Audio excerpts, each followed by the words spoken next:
মুক্তি চাই, টাঙ্গাইলের মাটি টাঙ্গাইল পক্ষ থেকে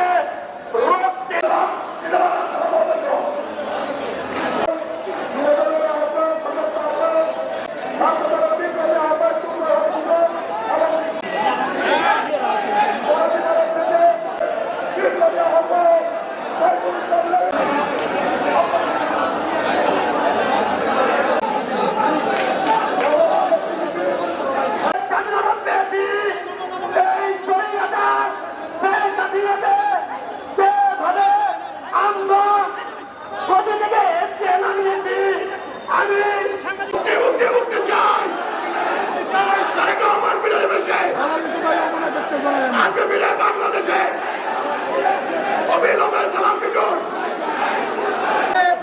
সেই মুহূর্তে আমরা আমাদের প্রিয় নেতা আব্দুল সালাম পিন্টুকে মুক্তির জন্য আমরা উদাত্ত আহ্বান জানাচ্ছি।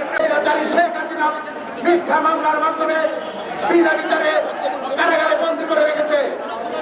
হত্যা করার নেতৃত্বকে ধ্বংস করার জন্য মিথ্যা ষড়যন্ত্রমূলক মামলায় তাকে ফাঁসিয়ে 17 বছর জেল কাটিয়েছে।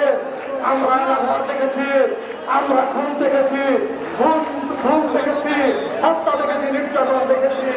ফারুক সাহেবের মতো নেতারা এই টাঙ্গাইলের মানুষের অভিভাবক হতে পারে না। টাঙ্গাইলের মানুষের রাজনীতি অভিভাবক হওয়ার একমাত্র যোগ্যতা রাখে অ্যাডভোকেট আব্দুল সালাম পিন্টুর মতো। সেই সমাবেশের প্রমাণ করে আব্দুল সালাম পিন্টু টাঙ্গাইলের অবিসংবাদিত নেতা। অ্যাডভোকেট আব্দুল সালাম পিন্টুকে আপনারা যারা চিনেন তাদেরকে আপনারা দেখেছেন, তিনি কোনোদিন কোনো মানুষের সাথে জুড়ে কথা বলে দেখেনি। তাকে একটি মিথ্যা ষড়যন্ত্রমূলক মামলায় আজকে ফাঁসি দেওয়া হয়েছে। মুক্তি চাই, সালাম পিন্টুর মুক্তি চাই, মুক্তি মুক্তি মুক্তি চাই, অবিলম্বে মুক্তি চাই। ফাঁসির রায় দেওয়া হয়েছে, অথচ কোন প্রত্যক্ষ সাক্ষী, পরোক্ষ সাক্ষী, কোন সাক্ষী নেই আব্দুল সালাম পিন্টু এই মামলায় জড়িত কিনা।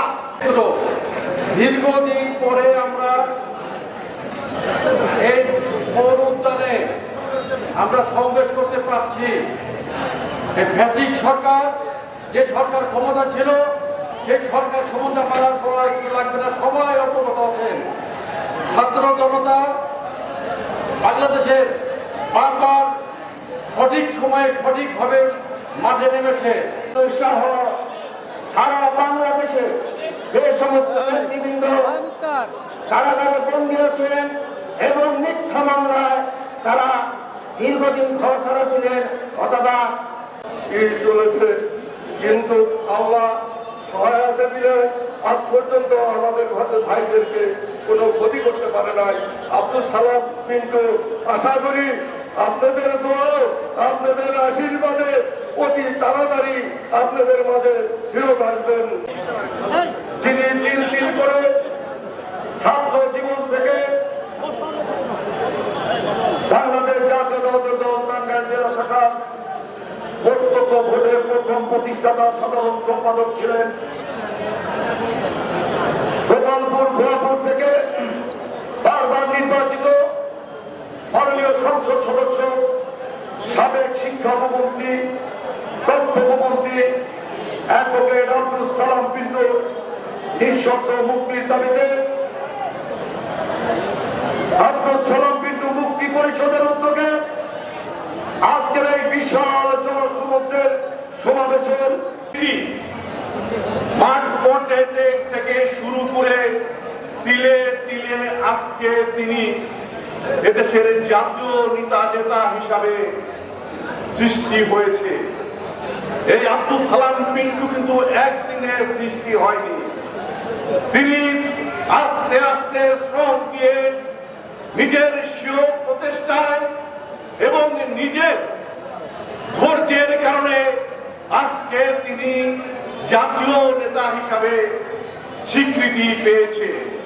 পিন্টুর প্রতি যে ভালোবাসা, যে আন্তরিকতা, যে একাগ্রতা, যে আস্থা আপনারা জ্ঞাপন করেছেন, এটা আমার সারা জীবন। আর আমার